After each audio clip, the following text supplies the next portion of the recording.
हाय बच्चों, welcome back to CUT पायरा 247। मैं हूँ आयुषी मैम और मैं आपको पढ़ाती हूँ केमिस्ट्री। आप सभी लोगों को पता है केमिस्ट्री की बात है तो आप मेरे पास आते हो, तो मेरी जिम्मेदारी बनती है कि आपको केमिस्ट्री के लिए हर एक चीज़ को बताना, आपको पूरा पैटर्न समझाना, आपको बताना कि केमिस्ट्री में क्या आने वाला है, कहाँ से आने वाला है, अभी तक का क्या आपका एनालिसिस रहा है, कितनी चीज़ें कहाँ से पूछी गई हैं, किस चैप्टर को पढ़ना चाहिए, किसको स्किप करना चाहिए, क्या करना चाहिए, पूरा जो आपका प्लान है वो कैसा होना चाहिए, क्योंकि सीयूटी ऑलमोस्ट अब हमारे सामने आने वाला है और हमारा जो टाइम है वो बहुत लिमिटेड है और इस टाइम को यूटिलाइज करना उससे भी ज़्यादा इंपॉर्टेंट है। ठीक है, तो शुरू करें यहाँ पे। अगर आप सभी लोग यहाँ पे मेरे साथ रेडी हो चुके हैं तो आई थिंक अब किसी और देरी की ज़रूरत नहीं है।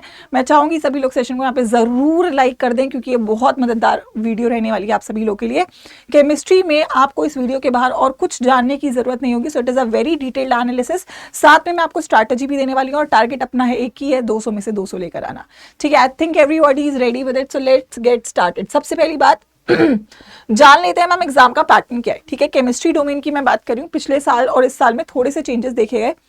टोटल आपको 50 क्वेश्चंस पेपर में आते हैं, सभी को पता है, बट मैं एक बार फिर भी आपको सब कुछ बताना चाहती हूँ। तो 50 में से 40 क्वेश्चंस अटेम्प्ट करना है। हर क्वेश्चन सही करने का +5 है, गलत करने का -1 है और अगर आपने अटेम्प्ट नहीं करा तो 0 मार्क्स है।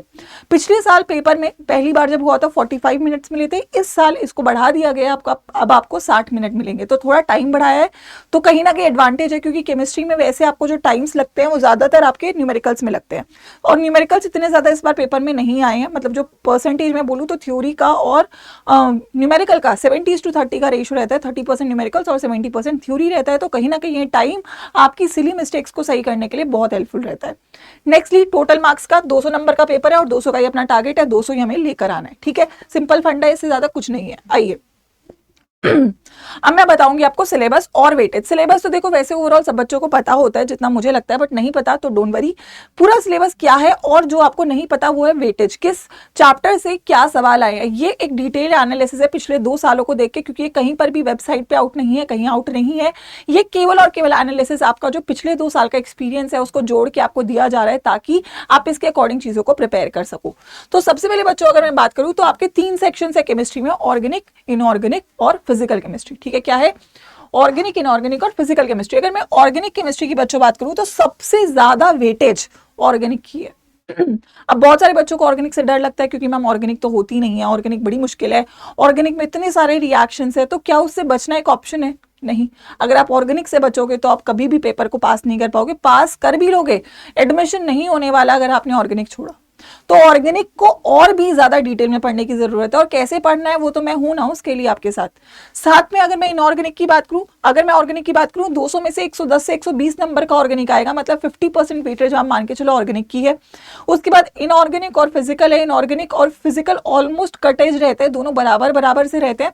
पिछले साल जो सबसे पहला साल था उसमें फिजिकल ज्यादा था, 2023 में इनऑर्गेनिक ज्यादा था कंपैरेटिवली। अब देखते हैं 2024 में क्या रहता है, दोनों ज्यादा होते हैं, दोनों बराबर होते हैं या एक ज्यादा एक कम होता है, तो वो देखने को मिलेगा। बट आप मान के चलो कि इसका बराबर वेटेज है, इसका बहुत ज्यादा वेटेज है। ठीक है, चैप्टर भी ज्यादा है, अब ऑर्गेनिक के चैप्टर भी ज्यादा है इन कंपेरिजन टू इनऑर्गेनिक और फिजिकल। तो कैसे पढ़ना है वो तो हम देखेंगे अभी आगे लेकिन पढ़ना क्या है वो आपको समझ में आ रहा है।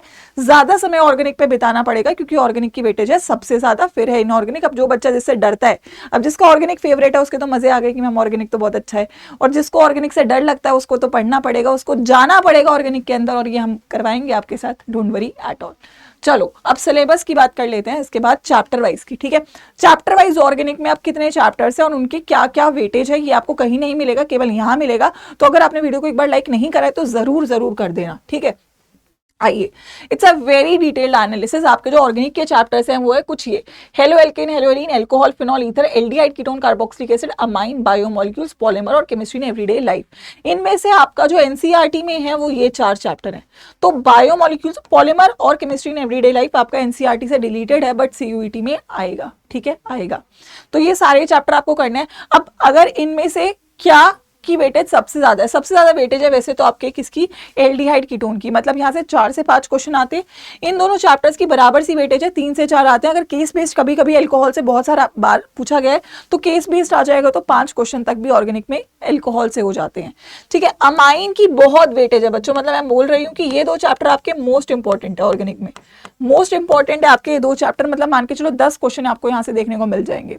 नेक्स्ट बायोमोलिक्यूल से 2 से 3 क्वेश्चन आते हैं। अच्छा कहाँ से आएंगे? बायोमोलिक्यूल में कार्बोहाइड्रेट्स, ग्लूकोज के सवाल सबसे ज्यादा आते हैं, ठीक है। अमाइंस में, अमाइंस का पूरा चैप्टर इंपॉर्टेंट है, इसमें वैसे ही बहुत छोटा चैप्टर है। एल्डिहाइड कीटोन कार्बोक्सिलिक एसिड में न्यूक्लियोफिलिक एडिशन रिएक्शन बहुत इंपॉर्टेंट है, सारे नेम रिएक्शंस बहुत इंपॉर्टेंट है। उसके अलावा एसिडिटी बेसिसिटी का सवाल बहुत इंपॉर्टेंट है। आपका जो SN1 SN2 मैकेनिज्म है आइडेंटिफाई करने का, ये सवाल आता है। प्रिपरेशंस के फ्लो चार्ट जैसे फिनॉल का है वो आता है। इलेक्ट्रोफिलिक सब्स्टिट्यूशन रिएक्शन आपके फिनॉल का और किसका आता है? आपके एनालीन का। ये पेपर में बार बार पूछा, और अगर आपने मेरे साथ PYQ सीरीज देखी है तो वहां भी आपने देखा होगा सबसे ज्यादा सवाल यहाँ से है। फिर पॉलीमर और केमिस्ट्री इन एवरीडे लाइफ आप पढ़ते नहीं हो, लेकिन यहाँ पे हम पढ़ेंगे। मतलब अगर आपने बैचेस ज्वाइन करे हैं तो वहां पे आपको पढ़ाया जाएगा, और अदरवाइज भी आपको यूट्यूब पे भी हम क्वेश्चंस तो कम से कम इसके करेंगे, ठीक है। तो दोनों चैप्टर आप स्किप नहीं कर सकते हो, पढ़ना पड़ेगा। ये चैप्टर ऐसे हैं जो आपको फ्री के मार्क्स दिलवाने वाले हैं।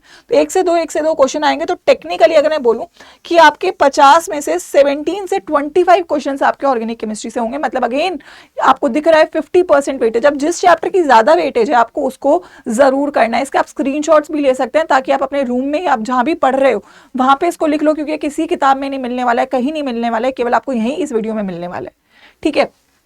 नेक्स्ट अगर मैं बात करूं फिजिकल केमिस्ट्री की, तो फिजिकल केमिस्ट्री में अगेन अगर मैं बोलूं तो सॉलिड स्टेट एक ऐसा चैप्टर है जो आप एनसीईआरटी में नहीं पढ़ते हैं, ठीक है। वो आएगा यहाँ पे 2 से 3 नंबर का। Same goes with solutions, same goes with electrochemistry. तो इन तीनों की बराबर सी वेटेज है, ठीक है। और सरप्राइजिंगली सरफेस केमिस्ट्री आपने पढ़ा नहीं है, और इसके 5 सवाल, मतलब बहुत मोस्टली सब पेपर में केस बेस्ड क्वेश्चन था सरफेस केमिस्ट्री से। सो 5 क्वेश्चन सरफेस केमिस्ट्री के आ सकते हैं, और जो इसकी वेटेज बहुत ज्यादा बढ़ा देता है। तो surface chemistry is not a skippable topic at all. Chemical kinetics के न्यूमेरिकल्स, तो अगर न्यूमेरिकल्स आएंगे तो सोल्यूशन और काइनेटिक्स, इन दोनों के न्यूमेरिकल्स की प्रैक्टिस सबसे ज्यादा करने की जरूरत है, क्योंकि सबसे ज्यादा न्यूमेरिकल्स इधर से आएंगे। इधर से आपका एक स्टेटमेंट बेस्ड क्वेश्चन आएगा, यहां से आपका केस बेस्ड क्वेश्चन आने के चांसेस है, और यहां से आपका नॉर्मल जो है वो आपका स्टेटमेंट बेस्ड क्वेश्चन ही आता है। न्यूमेरिकल ज्यादा यहां से नहीं आता। न्यूमेरिकल के लिए सोल्यूशन और काइनेटिक्स की प्रैक्टिस करें, ग्राफ प्रैक्टिस करें काइनेटिक्स के। अगर ये सब क्लियर है आपका, अगर आपका फॉर्मूला चार्ट बना हुआ है तो आप लोग फिजिकल कर पाओगे। 13 से 18 क्वेश्चन अगेन आपके कहां से आएंगे? आपके आने वाले हैं फ्रॉम योर फिजिकल केमिस्ट्री, ठीक है। अगर मैं बात करूं इनऑर्गेनिक केमिस्ट्री की बच्चों, तो इनऑर्गेनिक में आपके 4 चैप्टर हैं। ये आप पढ़ते नहीं हो एनसीईआरटी में, ये भी नहीं पढ़ते हो आप एनसीईआरटी में। अब ये 2 चैप्टर ही बहुत भयंकर है, ठीक है। हालांकि इसमें से ज्यादा सवाल नहीं आते, बट बहुत फ्री के नंबर है। अगर आपने थोड़ा सा पढ़ लिया, आपने मेरे साथ एक बार पढ़ लिया, आपके नंबर आ रहे हैं। पी ब्लॉक से इस बार बहुत सवाल थे, केस बेस्ड क्वेश्चन था। एनसीईआरटी से हटा हुआ है, बहुत डिफिकल्ट चैप्टर लगता है, बहुत सारी चीजें याद करने की है। क्या पढ़ना है क्या नहीं पढ़ना है वो आपको मैं बता सकती हूँ, क्योंकि वो ही चीज करने की जरूरत है जो पेपर में आने वाली है। डी ब्लॉक कोऑर्डिनेशन कंबाइनिंगली साथ में आते हैं, तो आप यहाँ से 7 क्वेश्चन, कम से कम 6 से 7 क्वेश्चन देखने को आपको मिल सकते हैं। कोऑर्डिनेशन से केस बेस्ड क्वेश्चन आए हुए हैं, डी ब्लॉक से केस बेस्ड क्वेश्चन आए, पी ब्लॉक से आए हैं। तो इनऑर्गेनिक से ज्यादातर आपके केस बेस्ड क्वेश्चन पूछे गए हैं। केस बेस्ड क्वेश्चन का मतलब आपके पेपर में 2 केस बेस्ड क्वेश्चन आएंगे, ठीक है। 40 से 50 क्वेश्चंस जो है, जो आपका क्वेश्चन नंबर है वो आपका केस बेस्ड रहता है, जिसमें 5-5 2 केस बेस्ड क्वेश्चंस आते हैं। जनरली एक ऑर्गेनिक का देखा गया है और एक इनऑर्गेनिक का। फिजिकल का अभी तक खास केस बेस्ड क्वेश्चन नहीं आया है। पी ब्लॉक से बहुत सारी बार आया है, डी ब्लॉक से बहुत सारी बार आया है, कोऑर्डिनेशन से बहुत सारी बार आया है, सरफेस से बहुत सारी बार आया है, एल्कोहल फिनॉल से बहुत सारी बार आया है, और अमाइन से बहुत सारी बार आया है। तो इन सब चैप्टर से सबसे ज्यादा केस बेस्ड क्वेश्चन आपके देखे गए हैं। 10 से 14 क्वेश्चन की वेटेज मैं बोलूंगी कि आपकी इसकी रहने वाली है। तो देखो सिंपल सा फंडा है, ऑर्गेनिक स्किपेबल नहीं है, फिजिकल का प्रैक्टिस करना पड़ेगा, और इनऑर्गेनिक के नोट्स बहुत अच्छे होने पड़ेंगे, क्योंकि आपका सब कुछ एनसीईआरटी से ही आने वाला है, उसके बाहर कुछ भी नहीं आने वाला है। अब मैं यहाँ पे बात करती हूँ, ये अगर आप सभी लोगों ने स्क्रीनशॉट ले लिया तो मैं कुछ आपको टू डू लिस्ट बताने वाली हूँ कि आपको क्या करना है अगर आपको रिजल्ट चाहिए। तो स्ट्रैटेजी सबसे पहली सिंपल है, एनसीईआरटी। लेकिन अब एनसीईआरटी सबके पास है तो सब लोग तो रिजल्ट नहीं ला रहे मैम, तो रिजल्ट के लिए आपको एनसीईआरटी को कैसे पढ़ना है वो बहुत इंपॉर्टेंट है। कि मैं जैसे अब बच्चों को पढ़ाती हूँ तो मुझे पता है कि आपके पेपर में क्या आएगा, उसमें से क्या इंपॉर्टेंट है, आपको नोट्स कैसे बनाने हैं। क्योंकि देखो नोट्स नहीं बनेंगे तो आप लोगों का रिवीजन नहीं होगा, और रिवीजन नहीं होगा तो सिलेक्शन नहीं होगा। इट्स आर डायरेक्टली प्रोपोर्शनल आपकी चीज, A equals to B, B equals to C, A equals to C, simple सी बात है। तो अगर मैं यहाँ पे बात करूँ तो स्ट्रैटेजी के लिए मेरे पास कुछ चेक पॉइंट्स है। सबसे पहला, जनवरी लास्ट तक सिलेबस कंप्लीट होना चाहिए डिटेल में। अब जो बच्चा ये वीडियो लास्ट में देख रहा है, लेट देख रहा है, ठीक है, उसके लिए मैं ये बोल सकती हूँ कि जनवरी अगर आपका लास्ट है सिलेबस कंप्लीशन, एक सेकेंड रुकिए, जनवरी अगर आपका लास्ट सिलेबस कंप्लीशन है तो आपको पढ़ना भी पड़ेगा। अब जो बच्चा जनवरी में देखेगा अगर ये वीडियो, तो उसको मैं मान के चल रही हूँ तुमने कुछ पढ़ाई कर रखी है, तुमने अगर अपना कहीं से तो सिलेबस पूरा किया है। वैसे तो मैं चाहती हूँ तुम लोग ये वीडियो जनवरी में बिल्कुल ना देखो, अगर जनवरी में देखो तो पहला चेकलिस्ट तुम्हारा हो जाना चाहिए, ठीक है। लेकिन हाँ, अगर आप लेट देखते हो तो आई वुड सजेस्ट कि आपका ये होना चाहिए, और अगर आप अभी देख रहे हो तो आप शुरू कर दो उसको करना। सिलेबस कंप्लीट होना चाहिए डिटेल में, साथ में डिटेल नोट्स बनने चाहिए। अगर नोट्स नहीं बनेंगे तो काम नहीं चलेगा। डिटेल्ड नोट्स के बाद चैप्टर वाइज शॉर्ट नोट्स बनने चाहिए। जनवरी तक 2 रिवीजन की साइकिल, अब जैसे आप मेरे साथ पढ़ रहे हो, फॉर एग्जांपल मैंने आपको 6 चैप्टर तक पढ़ा दिया, मैं आपको प्रैक्टिस करवाती हूँ रिवीजन की, ठीक है, क्योंकि मैं जब एक चैप्टर पढ़ाती हूँ मैं पिछले चैप्टर का टेस्ट लेती हूँ, जब मैं अगला चैप्टर पढ़ाती हूँ पिछले 2 चैप्टर का टेस्ट लेती हूँ, तो मैं टेस्ट के थ्रू आपका रिवीजन करवाती रहती हूँ। अब आप लोग अगर ये खुद से कर रहे हो तो आपको मेक श्योर करना है जनवरी तक भी आपकी कम से कम 2 साइकिल्स रिवीजन की हो जानी चाहिए। उसके बाद 16 चैप्टर वाइज टेस्ट, 16 चैप्टर है, हर चैप्टर का एक टेस्ट मिनिमम होना चाहिए।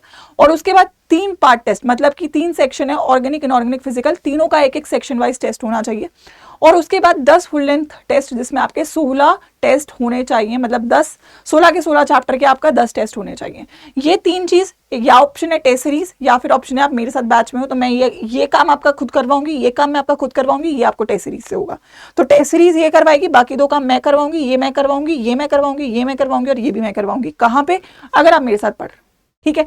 तो मकसद एक है कि आपको ये कंप्लीट करना है बाय टेट और बाय टैट, मतलब जो भी है करना तो पड़ेगा, ऑप्शन नहीं है, क्योंकि इसके बिना 200 नंबर नहीं आने वाले और 180 से तुम्हारा काम नहीं चलने वाला है, ठीक है। तो कोशिश करनी, और 180 कौन सा हमारे इतनी आसानी से आ जाते हैं बेटा, साइंस है ये, नहीं होगा, क्योंकि 16 चैप्टर, 16 के 16 भयंकर चैप्टर हैं।